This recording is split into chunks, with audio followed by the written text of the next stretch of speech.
Hi, I'm Alex, and I am super duper. You are totally. I totally agree with this. He's going to keep it. Absolutely. And wait, who are the rest of you? Well, this is your show today. Oh, okay. Totally. This is the Super Alex show. We're just Woo-hoo, here finally. for support. The controlling power. And then we will is dominate the coursing conversation, through right, my Doc? veins. Absolutely. Right, this is what they do. Like, he sets me up and then interrupts me the whole time. Failure is imminent. Uh-oh. All right, so I am the junkie again? You can be the junkie, then that makes me natural. Naturally ninja? The natural ninja think doctor. That's Ninja right. doctor. That's Dr. Dennis and...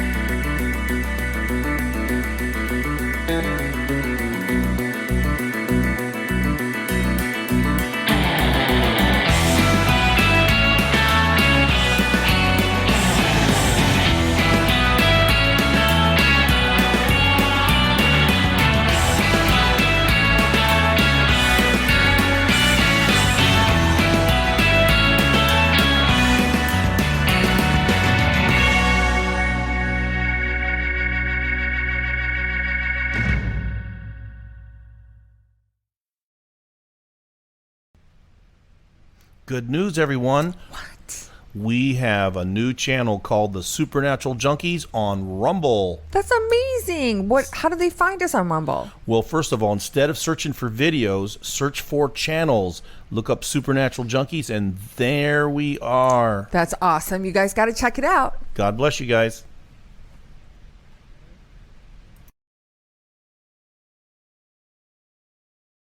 Stillwagon, and of course, if you're a chiropractor, a lot of us know the Stillwagon family comes from a little bit of a famous family, and also, chiropractors. A lot of people don't know this, but chiropractors are one of the only professions that actually acknowledge that there was a higher power that made the body, and it's something to be proud of as chiropractors. Amen. That's right. And so the other thing is that we believe the body is more intelligent than we are.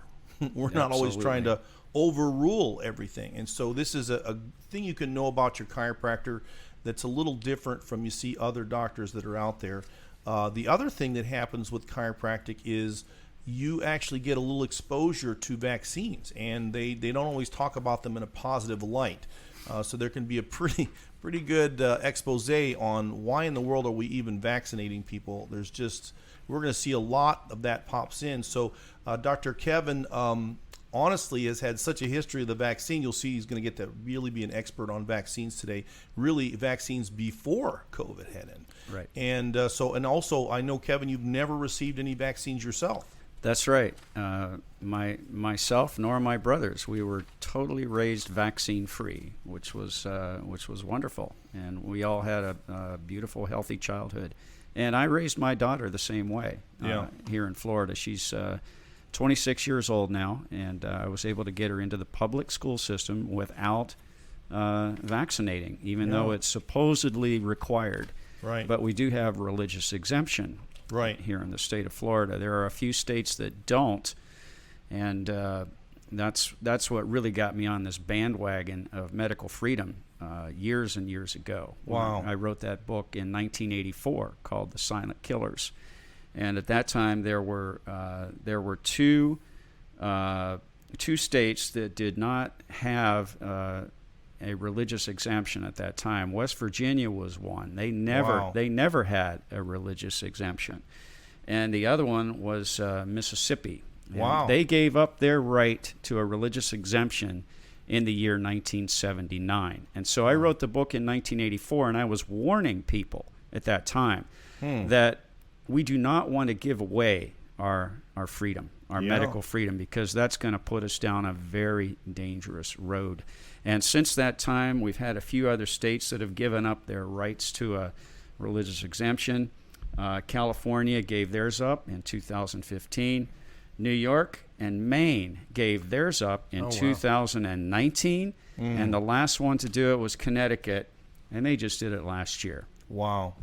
So you can see, this history. In our family, it's a little bit the same thing, that we go back to Revelations 13, 15, 16, 17, 18, that when you think about this cause that was going to come in the world, that they were going to need access to your body for, the most logical explanation has been a pandemic. It's as long as I can remember. So we kind of come from that heritage. Right. Exactly. Now, the other thing, Dr. Kevin, you'll see he's got a little bit of dual interest. So he has this famous father. He did become a chiropractor to keep his father's goodwill. He can get to comment on that in a second. But then he also has this secondary love of being a pilot. He loves to fly things. And like he flew here today, but he was in a car. I like to go fast, man. I'm a jet pilot. So, slow me down if I get going too fast here. But yeah, I've always wanted to be a pilot ever since I was a kid. So I started taking flying lessons when I was 15 years old. And at that time, my father was also interested in aviation, just getting a private pilot's license. And so we actually learned how to fly together. Wow. And there was a very serious bonding, father-son bond there that happened. And we actually got our commercial ratings on the same day, and our instrument ratings, and also our multi-engine ratings on the very same day. So we had a time to bond together and do this. So he knew that I really wanted to be a pilot, and he wanted me to be a chiropractor. And so I did both. Yep. And when I was going to chiropractic college, I was actually teaching other people how to fly at the Moline Airport out there near Davenport, Iowa, where Palmer College is. And I've always stuck with aviation just as a hobby or a sideline. And when I got out practicing, I slowly found myself hanging out at the airport a lot more than I should have been in the office. And it was just a natural thing for me to drift into aviation because it was a joy for me. I just absolutely love doing it. And so you didn't start your practice in the airport. I don't know if you guys have been seeing these things in the airport. You're like, wow. I've seen those. Yeah. So you're like, wow, I guess you could have been there every day. Yeah, I probably could have done both. I probably could have been adjusting people actually in my pilot uniform. So I did both for a while, and it just got to be too hard to do both. It was too tough of a schedule, and so I decided to drop the full-time chiropractic and moved into full-time being an airline pilot. Well, and of course, he loves to fly, and then COVID hit, and tell us what happened there. Well, I could see right away that this was going to be a major problem with the way the fear tactic was being spread all over major media. And I could see that they were showing images of people in China that were just dropping dead, and all of these people wearing masks and hazmat uniforms. And I'm thinking, well, that's not necessary. This is a coronavirus. This is a virus that's in the same family as a cold virus, and people should not be that afraid of this thing. And so I could just see the fear spreading rapidly, and I got into some major discussions with my chief pilots because I could see that they were headed down the road of putting masks on passengers. And I said, you don't want to be doing this because a mask is actually a medical device, and it's restricting the oxygen flow in our passengers.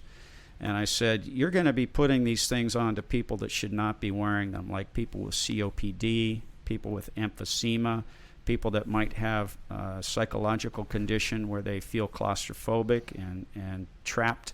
You don't want to be putting masks on people like that. And you're just telling people that everybody has to put this thing on to get on the aircraft. That's not a good thing. And I said, plus, the altitude in an aircraft when you're traveling long distances, you're at a high altitude, and the actual cabin altitude of the aircraft can be anywhere from 5,000 to 8,000 feet, depending upon how old the airplane is. It's a pressurized cabin, so they have to keep that pressure inside the fuselage. That's what allows you to just breathe normally without having any supplemental oxygen. And so as the airplanes get older, they tend to get a little bit leaky. And so some of these airplanes are... Dr. Dennis is feeling better about his body as we speak. Yeah.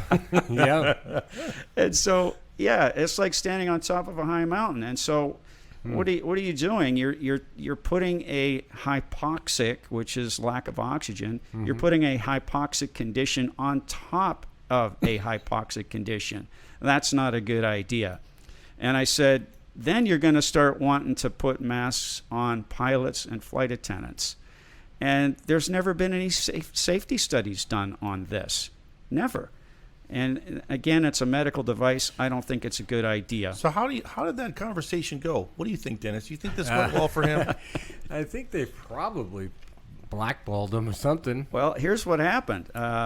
I raised such a ruckus that I got a call from two chief pilots when I was on one of my favorite layovers in Boston, Massachusetts. I had just gotten back from a long jog there along the river there, and they said, well, you absolutely are going to have to wear that mask as part of your uniform. And I explained to them all of the medical reasons why I would not do it and how it does not stop the spread of any airborne illness and how it could actually be harming passengers and also crew members, and I'm not going to do it. And their response to me was very interesting. They said, well, we know that you have some medical background, and we actually believe everything that you've said.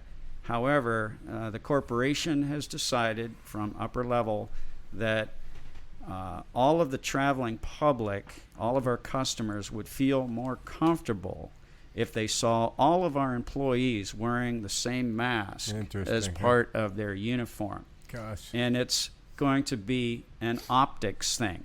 Yes. See, and I said, well, I'm not going to have any part of that. And he said, well, then you can't work here anymore. And right. I said, all right, well, I'm dropping all of my trips right now. I am officially on my last trip. And I'm putting myself on unpaid leave until the early retirement program is starting. And so they did have an early retirement program, and this is a mistake that most of the airlines made. They overreacted to this COVID nonsense. Oh, yeah. You know, we flew airplanes around that were practically empty for a very, very long time, and that just bleeds the airlines out of their money and starts to put them into negative territory. They're losing money like crazy. And so they said, well, we got to plug the hole here. So how do they do that? Well, they take the top end, most experienced pilots like myself. I only had 3 years left before I had to retire, and I'm on the top end of the pay scale. So they offer all of those experienced pilots an early retirement, so that we say bye-bye, and then they have less experienced pilots that don't cost as much to keep them employed or pay them. And so that's one way they do it. And then another way they do it is they park a lot of airplanes in the desert and cut their schedule. And so that's how they plugged the hole. And then what happened was the traveling public came back robustly. They didn't expect that. They didn't expect people to get over their fear as quickly as they did. And the airplanes were filling up.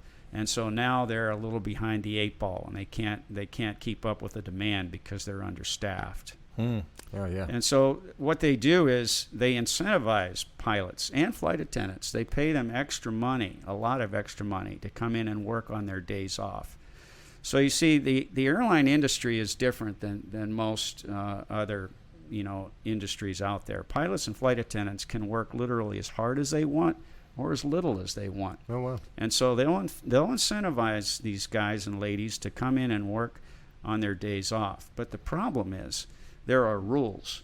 There are hard FAA rules on how many hours a pilot can fly in a calendar month and also in a calendar year.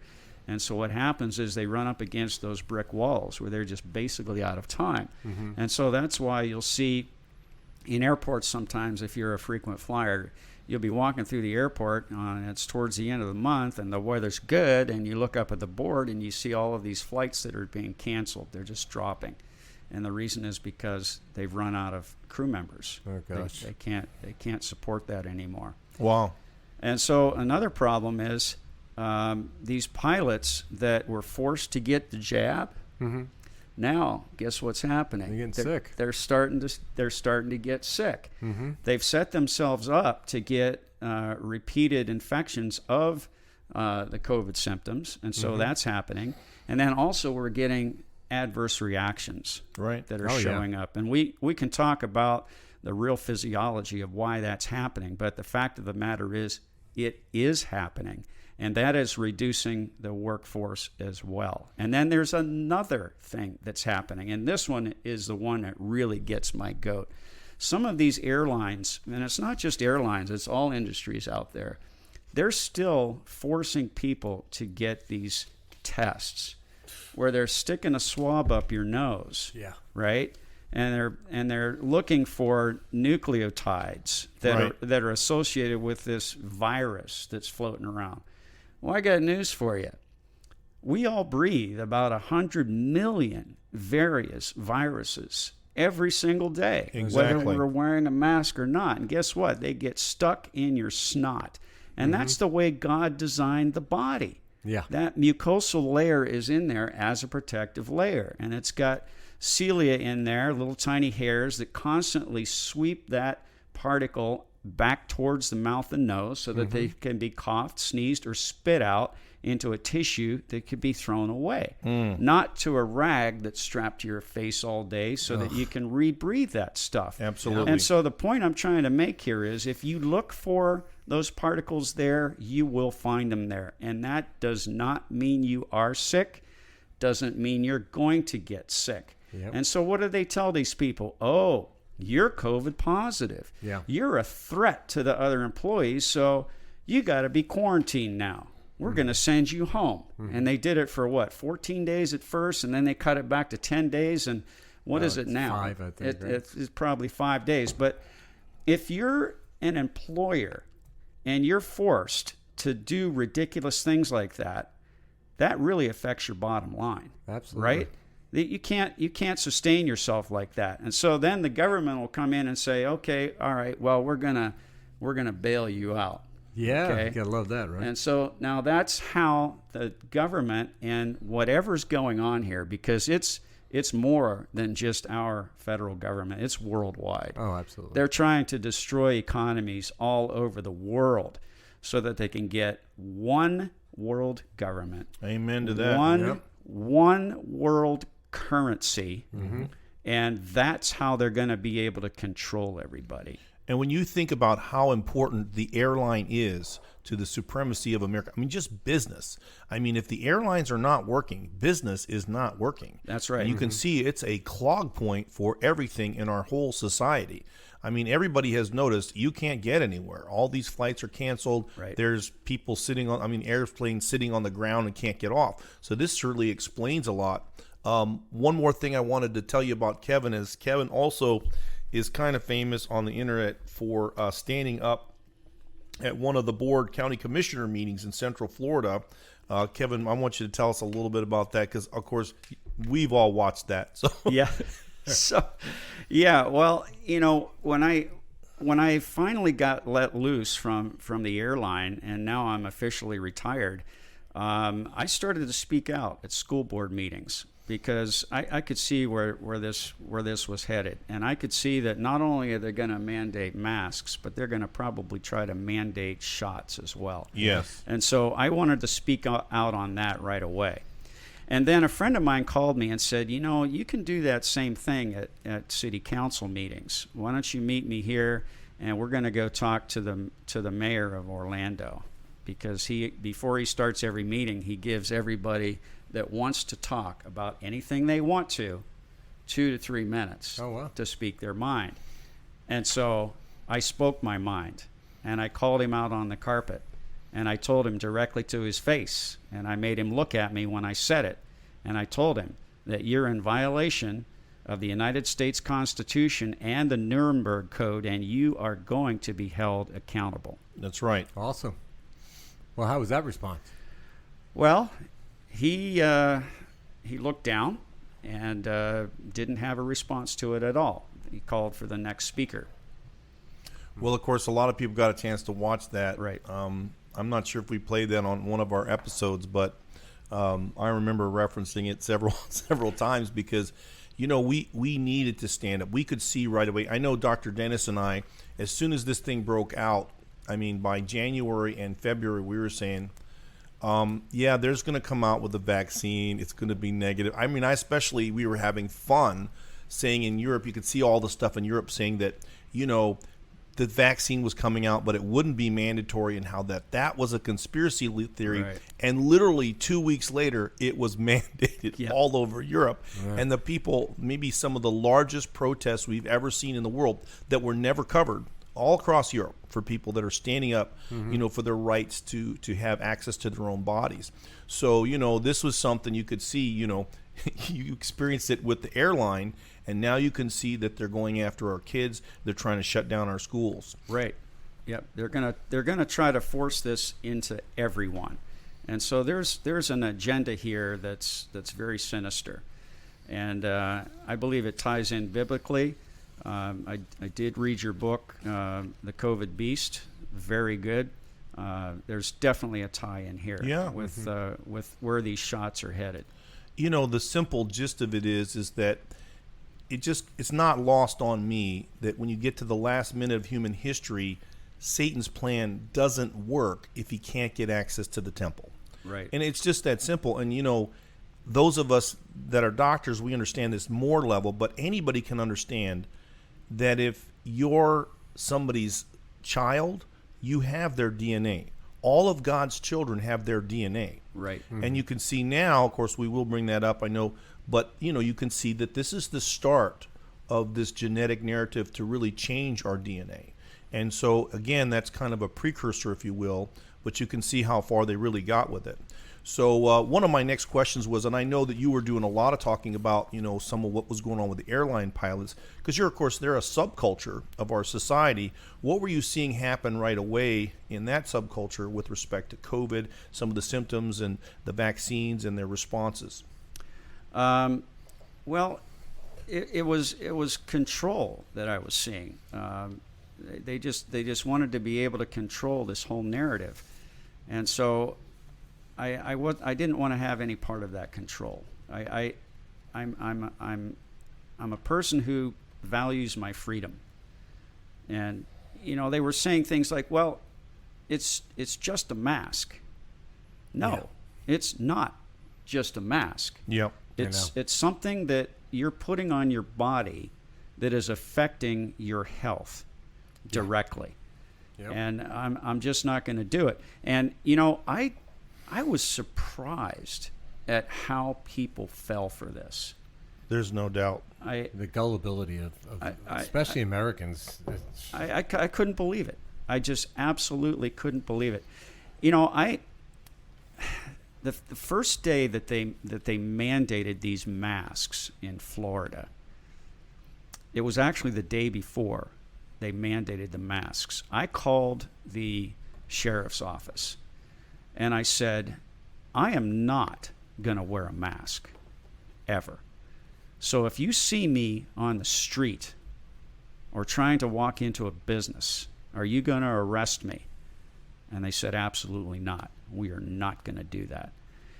And so I went to Home Depot and I tried to get into the Home Depot store. Mm-hmm. And they literally would not let me in the door without a mask. Costco was the same way. Yeah. And so I said, well, call the cops. And they did. And the police officer showed up. And I said, are you going to arrest me? He said, no. I said, well, I want to go in the store. He said, well, you can't. Wow. Right. Well, their argument was because it was a private corporation, they can make their own rules and so forth. Right. But where they were instituting these mask mandates and in government buildings and so forth, there really wasn't any. It was just an executive order.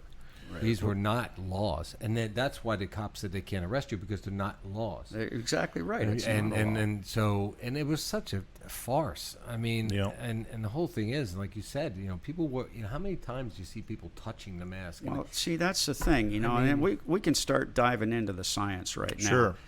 Sure.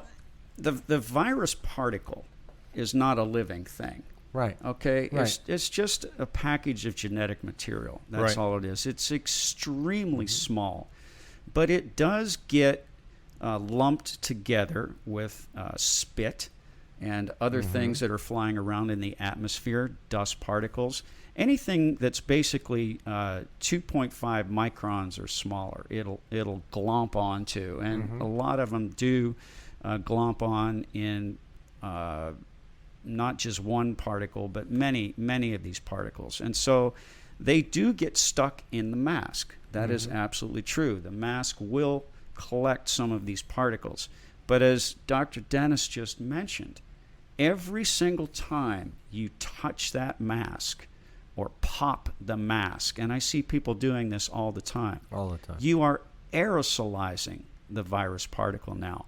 And it doesn't travel 6 feet. It basically becomes weightless. Right. And it can travel for miles. Yep. And it can actually stay floating in a room for hours and hours and hours. And so that's the particle that gets through and around the mask. And those are the particles that can get deep into the lung tissue because they're so tiny. Those are the ones that are problematic. Well, I will say this about Dr. Dennis. I'm not sure we made it a week without him sending me some article about why we don't need to wear a mask. And, of course, then we had and, of course, in our office, I mean, it was literally shut down. I will tell you that we had to pay $8,000 because somebody reported us, right? And then this was one of my staff members that actually had a doctor's note saying she's not able to wear a mask. Yeah. I have her social distance at the front desk, right? And this is what we went through. And of course, they dismissed it all. But again, this is kind of what happened to us. And, for me, it was like wearing a hijab. This is clearly not working. This virus is 800 times too small to be filtered by that. The Canadian Nurses Association won the same thing on the same argument that they couldn't force them to take these, vaccines for flu. They couldn't force them to wear these masks because there's clearly no protection here. Right. No one can imagine that. Right. And so this is, again, difficult to understand how this got to be so viral, and you couldn't even have your business open. Well, see, and this is the thing that I'm trying to get people to see. We can never, ever let this happen again. I mean, let's look at the facts right now. What country had the least problems with this COVID? It was Africa. Amen. It was Africa. Those people did not mask up. They did not social distance. Right. They did not try to sterilize everything in sight with antiseptics and antibiotics. Yeah. Okay? And they didn't fall off the face of the earth. They didn't have, billions of people dropping dead from COVID. So the other interesting thing there too is that they also have available to them ivermectin. That's true. Because of the malaria, right? Exactly. They were taking ivermectin and hydroxychloroquine, which have been shown to have prophylactic effects on this particular virus. Yes. And it does so in a number of ways. The virus, in order for it to get into your body, it's got to attach to what are called ACE2 receptors. And so some of these pharmaceuticals that have been approved for years and are fairly safe, not very many side effects at all, but they have been shown to actually stop the ability of the virus to attach to the ACE2 receptor. And another thing that they found is it stops the ability of the virus to be replicated or copied inside of the cell.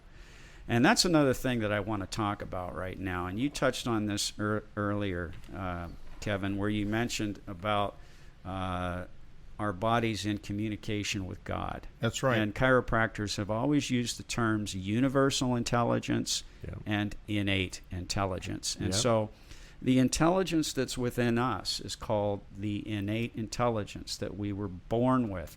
And it truly is in constant communication with universal intelligence, which is the mind of God. Yep.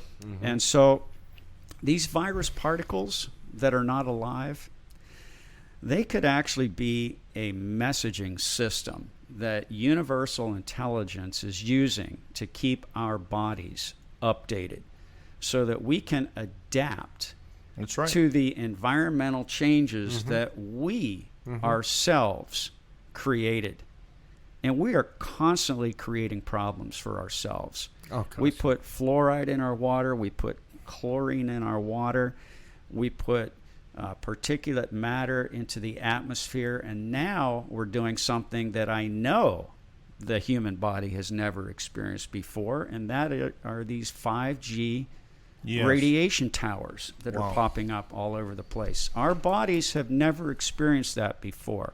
And so in order to counteract that, and in order for us to survive as a species, we have to have the ability in our body to make new proteins, because proteins are what our body is made of. And proteins are what direct the cellular functions that happen within our bodies. And so we are not made of DNA. We're made of proteins. And the message to make the proteins is in that DNA. Yep. And so when you were born, and your body, even before you were born, when your body is building and it's making new cells, it does that through the DNA. The DNA is actually inside of the nucleus of the cell. And what happens is that DNA, which is a double helix, pulls apart into single strands. And then there is something that's called messenger RNA that's made out of the single strand. And that messenger RNA is what carries the message to make a protein. Yep. Okay, so that messenger RNA. So now, don't kill the messenger, is what you're saying. That message, don't kill it. That message is going to leave the nucleus of the cell. Okay, there's a message there to make a protein. And so it came out of the nucleus of your cell, and it's not going to change. It's going to make the protein that it was designed to make. And so if there needs to be a new protein made, that message can be in viruses, because they also contain what are called nucleotides. They're just packages of genetic information. That's all they are. And so our bodies actually have the intelligence and the ability to take the messages that are in virus, and I'm talking about natural viruses now that come from other animals, from other plants, and we're communicating with those, and there could be information in there that our bodies can use to build and make new proteins. Yeah. So what I was going to say is a lot of people aren't aware of this. Again, we look at the body, especially medical doctors, is it's always breaking down. Right. But again, chiropractors aren't focused on disease because why? Healthy people get over things. You said there are how many viruses? Yeah. Millions and millions that we're being subjected to all the time. Right. So why are we getting one versus the other? Well, the question is, okay, where you go back to the terrain theory. I was just going to say. And was that Dr. Kaufman? He's the first guy I remember talking about that. Yeah, Dr. Andy Kaufman and Tom Cowan also. Yes. Yeah, but it goes back before there, though. I mean, the terrain theory goes back with the germ theory and the terrain theory. So when do you guys tell us about the terrain theory? Well, the terrain theory is basically recognizing that bacteria and germs or whatever are part of a disease process, but they're basically there as a cleanup squad. They're to clean up the toxic mess that happens after a person becomes sick. It doesn't have anything to do with the illness or creating the illness. And there's definitely some truth to that, because we all know that we have 380 trillion various viruses that are in us and on us at all times. And our bodies live in harmony with these things. And it's the same with bacteria. We have about 40 trillion bacteria inside of us that we're in harmony with, and we're living with them all the time. And, people can understand that because we're all taking probiotics. Right. We're now understanding that these things can actually help us. Right. So why can't this idea be a little bigger than what we're typically thinking of? And so, and along the same lines, the problem is if you swabbed everybody's throat within a few 100 yards of where you are, 99% of those people are going to have streptococcus bacteria in their throat, but they're not showing any signs of having strep throat. That's right. But the medical profession says what? Streptococcus bacteria is the cause. Right. Well, it's not the cause. No, it's not. The cause is always the inability of the body to deal with these bacteria and viruses that are always around us. So when that breaks down, that ability to come in harmony with these things, when that breaks down, that's when people get sick. Right. That's when people start to display symptoms. And so we as chiropractors, what we want to do is keep people healthy, right? We want to show people how to keep their immune system strong, Right. so they Right. don't And get strengthen sick in the the first terrain. place. Yep. And that's really the whole idea, that there was a higher intelligence. That intelligence made your body, right? And that ultimately that intelligence is also in your body. And it's just simple that if God's an intelligent being and he puts you in this, ever-changing world, the idea of adaptability is something that he'd have to build in. Right. And once you start to get this concept of stop, treating your symptoms and worry about being healthy, and you can see how this approach would have really helped us, because you have people that had 0% risk of dying. I mean, they were more likely to be, if they were kids, more likely to be struck by lightning. If you're, under 50, you could have been in that category of a pedestrian or a bicyclist, you see? Right. And so, but why? Why were some people? Well, it gets down to what's going on with their body. Where are they at in that health cycle? And that's how I think some of these things did help people get over this quicker. But ultimately, why aren't we focusing on being healthy? Well, we don't. And when you look at what they did with this whole, everything they did with COVID was antiquated. I mean, it's totally terrible. But it was all going off of the germ theory. Right. It's funny, I just Googled, germ versus terrain theory. It goes back to 1800s. Remember, Louis Pasteur was the germ theory. Right. It was Claude Bernard who was the terrain theory guy. It's always Claude's fault. We all know that. No, but Claude Bernard said that he's the one that said, no, it's not the germ that's causing the disease. It's the suffering terrain. Right. So everything they did to attack this virus, for isolation, the mask, the indoors, and all this other stuff, caused the terrain to become weakened. Correct. And it caused the spread of the disease also. Yes. So we're in a situation where, and that's what, we didn't stop working. No. I went to work. I didn't wear a mask. Not one day, not 1 hour did we close our office. I mean, it was because our chiropractic philosophy was like you said, universal intelligence, innate intelligence. It was about strengthening. What do we say? You get dis-ease. Isn't that what Palmer said? Yep. Dis-ease was when the innate was being blocked. And that's why we adjust people, right? Right. So we wanted to open up the channels for the innate to function, right? So we know that it's changed a little bit scientifically from that initial point of view. However, we do know that the adjustments do affect the immune system. Absolutely. There have been numerous studies that have showed the effect on T cells and so forth. Yep. So, I mean, what we're dealing with now with what Fauci directed and the whole medical side of it. Look, and they're all part of it, because they came out and they were like, they all shut down, and no one worked. It's like, are you kidding me? Yeah. Show me the science. There was no, and first of all, when they said the science, Right. there is no the in front of science. So this is a good question. I got to hear Kevin speak on natural immunity, and of course we don't have that hour. So I'm like, but we have to ask Kevin. Okay, Kevin, why should we trust natural immunity? Well, this gets interesting, because the word immunity to me means that you're not going to get the illness. Right. Okay. So there are two levels of immunity. One is protection of infection, so that you will not get the illness. And the other level of immunity is called adaptive immunity.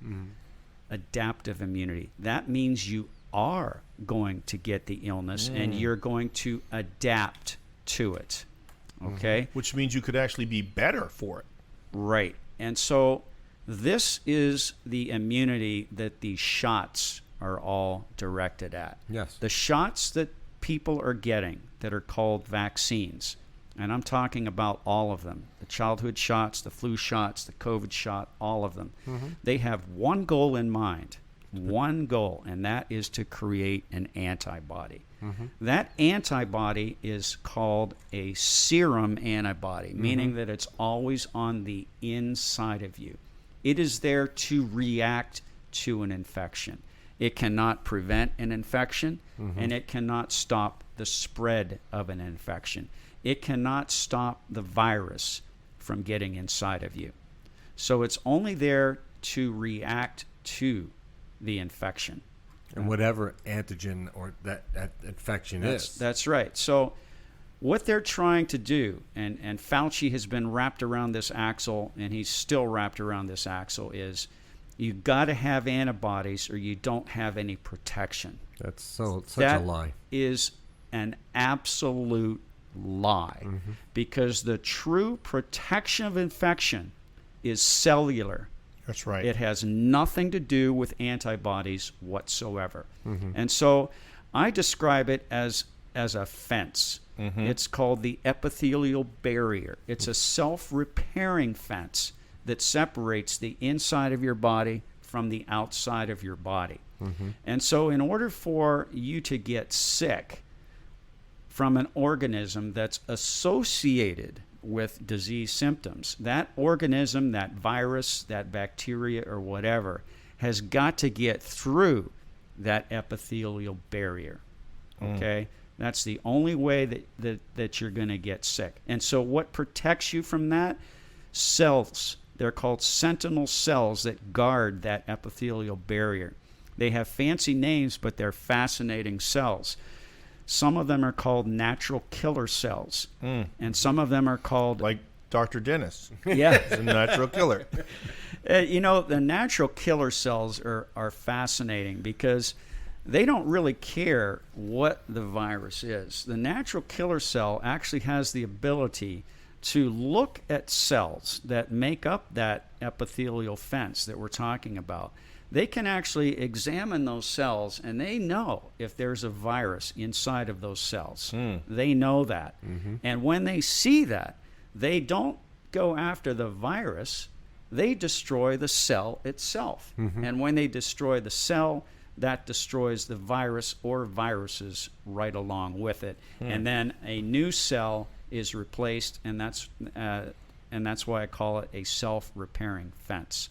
And so the key to this whole thing is, as we've mentioned, the virus is not alive. It has no intelligence. It doesn't have the ability nor the desire to attack you. It doesn't have the ability to go into the cell. The cell is actually accepting the virus and allowing the virus to come in. Now, this is where it gets really philosophical and heavy, because there may be some genetic information inside of that virus, as we've talked about, that your body might need to make a new protein so that you can change cellular function to adapt to the environmental changes that we ourselves have created. This is very philosophical and very deep. I understand that. But the key is the virus is not copying itself. Right. It doesn't have the ability to do that. The intelligence within your body and in your cells that's communicating with universal intelligence has the ability to copy that virus. It doesn't have to copy the virus, but it can if the virus needs to spread through the population. It can literally learn, is what you're telling us. Right. And so if the body decides that we need to copy this virus, we need to make more copies of the virus, then it will do that. There are special enzymes in your cells that are called ApoBec enzymes. That's spelled APOBEC. And this is just new. Scientists have just learned this over the past few years, very few years, and they're learning about how these ApoBec enzymes can actually direct the mutations that are happening in viruses, right? We've all heard about viruses are mutating. They are mutating, but it's not the virus that's mutating itself. It doesn't have the intelligence to do that. Right. It's the ApoBec enzymes in our bodies communicating with innate intelligence, communicating with universal intelligence, communicating with and with exosomes. And we could talk about exosomes later. Don't get him going on exosomes. But they're kind of like virus particles. It's also communicating with the central nervous system, which chiropractors are so involved with. We want to make sure that there's good nerve communication through all cells of the body. It's communicating with the endocrine system. And so it's known now that there are about 280 different communication processes that have to happen in order for those ApoBec enzymes in your cells communicating with universal intelligence to decide whether or not to make copies of the virus or just take that virus apart and try to make a new protein. Now, let me tell you, I did get a chance to actually hear Kevin when he did this. And, there's no way to walk out of there. When you hear the complexity, and I know you were probably skimming the surface, but you can see, there's a lot of names we're not processing here, but oh my goodness, has God put something inside of us that is just astonishing, right? Exactly. And why would you trust these scientists to do something that, your God has put something inside? It's such an elaborate process to deal with these things that are already in the world. And I'll tell you how elaborate it is, because the second cell that we want to talk about are what are called activated T cells. And they are called cytotoxic T cells or killer T cells. They're a little bit different than the natural killer cell. We call those dentist cells, right? And so these cells have learning and memory. And they are so important, because they can actually determine if you've come across a similar virus before. And if it was even similar, then they make the decision whether or not to destroy that virus and the cell containing the virus right away, or allow that virus to go ahead and replicate. Okay, so the intelligence in those T cells is very, very critical, because it's the T cell that actually trains and communicates with the B cell that makes the antibody. That's right. And it has to be a very specific, very perfect antibody that the intelligence within your body is going to make. And it takes a couple of weeks to make a good antibody like that. It takes a long time. And so that communication is very, very critical. And so what we've done with this ridiculous idea of sticking something in the body to create an antibody, which is only there as the backup plan. It's only there to react to an infection. What we are doing is destroying that cellular barrier, the one that is most important. Right. We are putting so many of these antigens, which Dennis called them, and they are. We're putting these antigens, which are foreign proteins, in the form of a shot into the body. We're putting billions of them in there. And the B cells that are supposed to communicate with T cells, they see so many of these things that they start cranking out what are called suboptimal antibodies right away. It's an overreaction of the immune system, basically. So they're creating a crappy antibody that can actually start to block proteins that are normally in your body. And that's called autoimmune disease. When your body starts attacking itself, that's autoimmunity. That is not a good thing. And so these shots that we're doing, they're actually creating autoimmune conditions. It's going to be worse than that. Okay? And we can see that. We can clearly see that, because how many kids have these autoimmune conditions now? Already. Most of the kids have some kind of an autoimmune issue or an allergy, which is an autoimmune reaction. These kids are having these problems that years ago, when I was a kid, we didn't have that. We didn't see that. No. No, we drank out of the dirty hoses. Exactly. That's right. Somebody said you didn't like peanut butter. You put twice as much peanut butter on there. Yeah. Like George Carlin said, we went swimming in the Hudson River. We were immune. Yeah. Yeah. Everybody should watch that George Carlin video. It's got a few colorful words in it, but it is absolutely true. Yeah. He was awake. He was awake. Yeah. You've got to constantly. Don't forget the sunscreen one. That was a great monologue he did too. Yeah, but you gotta have the ability of your body to constantly be trained. Yeah. Yeah, I mean, you looked at all the stuff that we've talked about so far about, host, the innate immune, the adaptive immune system, and how they've short-circuited it with vaccines. Right. And you look at not only that, it's also the adjuvants like aluminum, right? My gosh, which is neurotoxic, formaldehyde, or thimerosal. All these additives they put in these childhood vaccines that also cause problems. Yeah. And yeah, exactly right, Dennis. That's an excellent point. And the reason is because they are weakening or attenuating the virus particle. And so it's so weak that your body wouldn't normally do anything with it unless you put something else along with it that says, hey, immune system, I just put something in you. You need to look at this. And so what do they put in? The things you just mentioned that are highly toxic. Aluminum, mercury. All of these things cross the blood-brain barrier, and they can build up in a child and become toxic. Now, they've tied some of these shots to the development of autism in children and also Alzheimer's in older people. They're making that connection now. So the big question is, well, why doesn't everybody? Why don't all these kids that get the shot end up with autism? Why doesn't every older person that gets these flu shots every year end up with Alzheimer's? The answer is because certain people have the metabolic capability to eliminate those toxins quickly.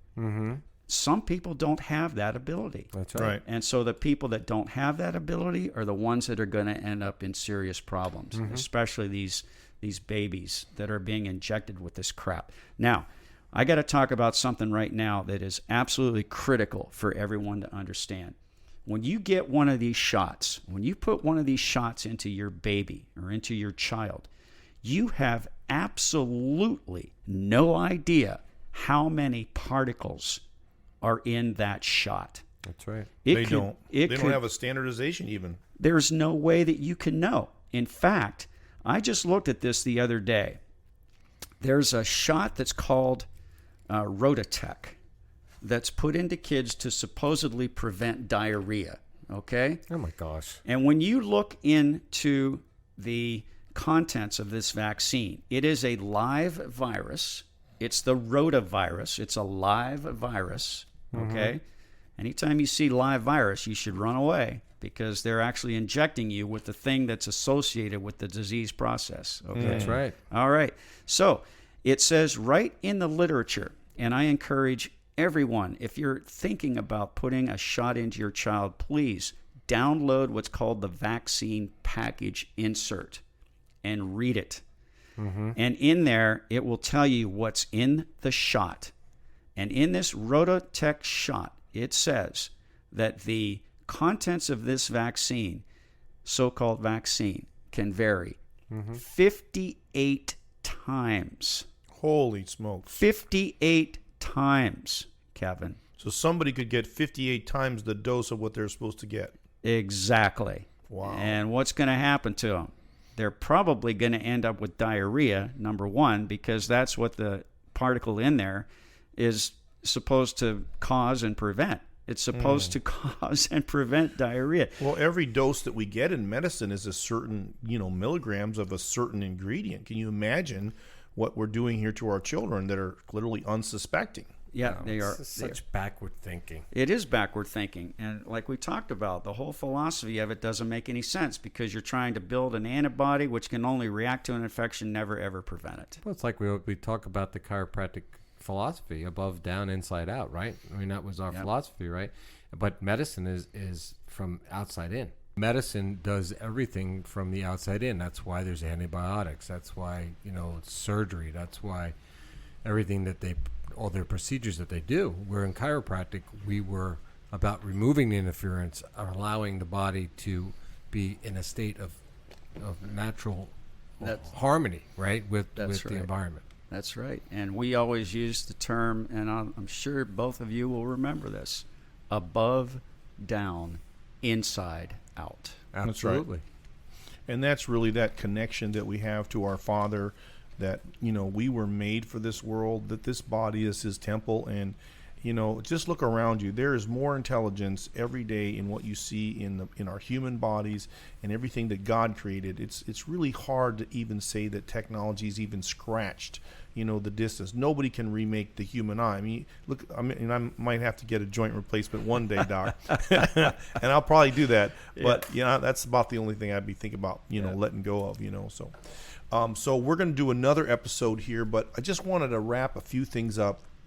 First of all, there's so many words that just jumped out at me. Like you were talking about when your natural immunity, that we have these mechanisms inside of us that are intelligent.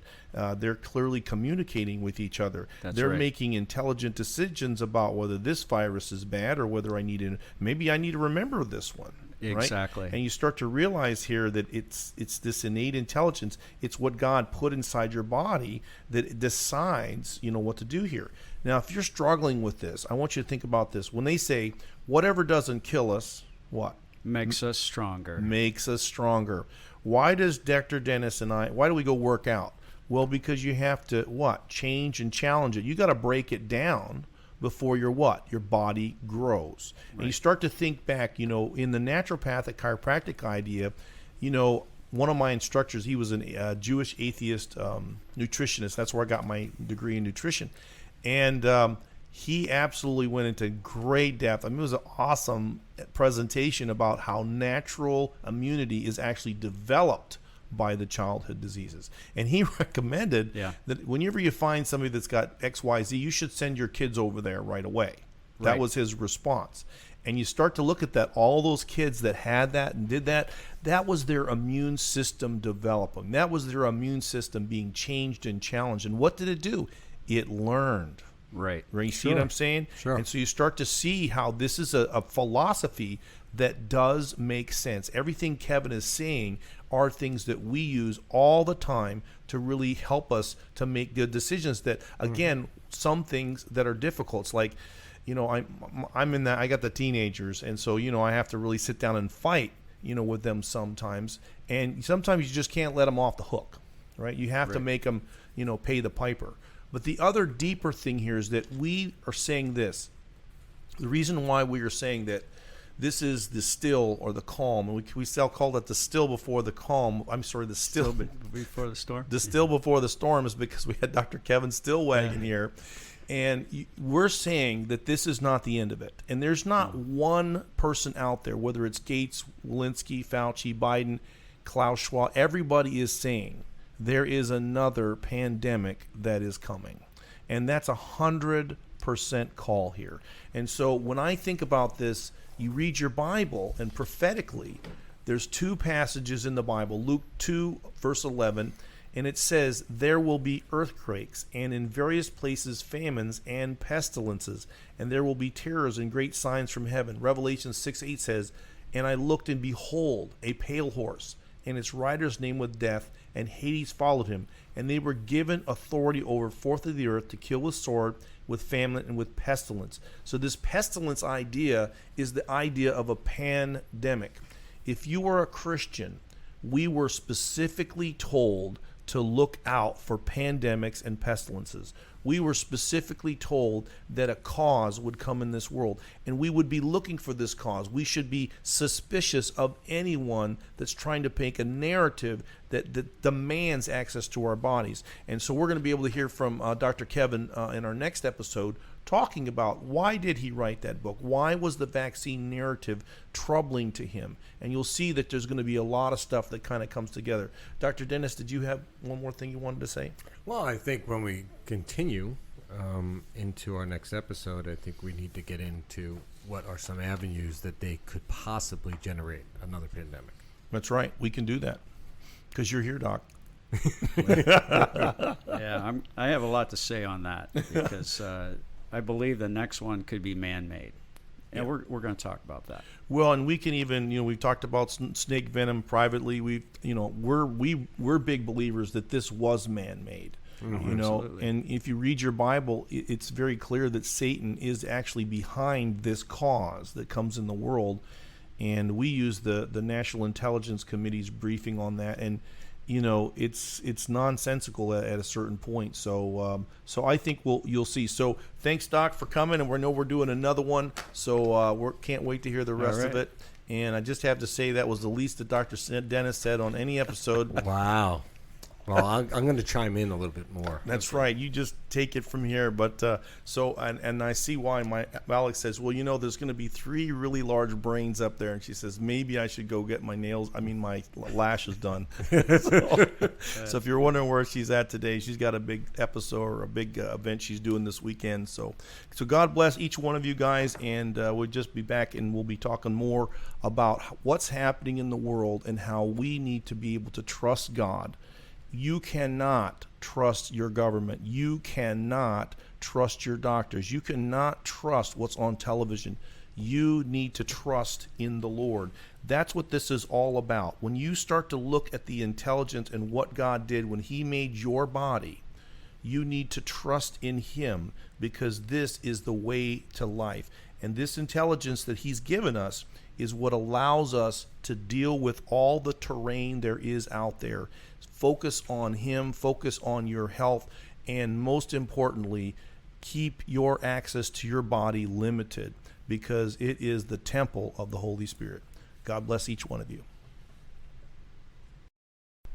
Hi, everyone. This is Alex, and Dr. Dennis is going to tell you all the science behind what I'm about to tell you, and Kevin might be able to too. I'm not. I'm just going to tell you my own personal experience with using Protandim.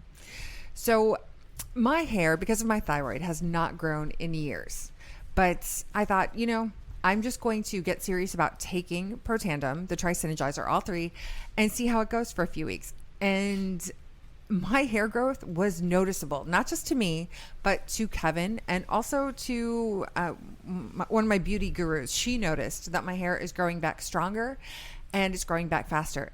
My hair hasn't grown in years. I mean, as a woman, that's not what you want, right? So I'm so happy to have my hair growing again. I'm not making this up. I wouldn't tell you something that I didn't really believe in, and I believe in this. Also, I have a great story about my dog. Kevin ran over our dog, broke his hip, poor baby. I had to throw him under the bus here. And that dog, because of that, has some osteoarthritis in that hip. And every now and then it's noticeable. He'll start limping and not stepping on that leg. And I thought, you know what? I have some Protandim in the cabinet. Let me just try giving it to him, because I'd had it for a little bit and didn't give it to him. So I gave him, according to his weight, 2 of the Protandim tablets. And the next day, normally he'd be like that for a week or 2, even with some other supplements. But the next day after taking the Protandim, he's been using that leg, and he has not been doing that since. It's kind of amazing. So I highly recommend it, and we'll have a link for it in case you want to check it out for yourself on the show notes. Thanks, you guys. Thank you to our loyal subscribers and listeners. We really appreciate you guys. And we want to let you know about supernaturalJunkies.com. If you sign up for the newsletter there, you'll be the first to know about anything that's happening with us, any events we might be doing. And also, Kevin's book, The COVID Beast, is out now and available on Kindle. You can get that on our website. And the Audible version, as well as the softcover book, should be out in a few weeks from now. Signing up for that newsletter will get you in the loop to be the first to hear about it. We're also going to be coming out with supernaturalJunkies.com gear with that cute cartoon logo, because some of you have been asking about that. We're going to have it on mugs, t-shirts, and hoodies, as well as stickers and magnets.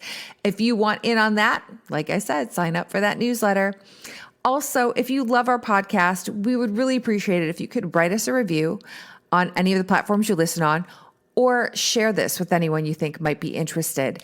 I know we harp on it all the time, but that's because that review helps us get found. It helps boost us on the algorithm.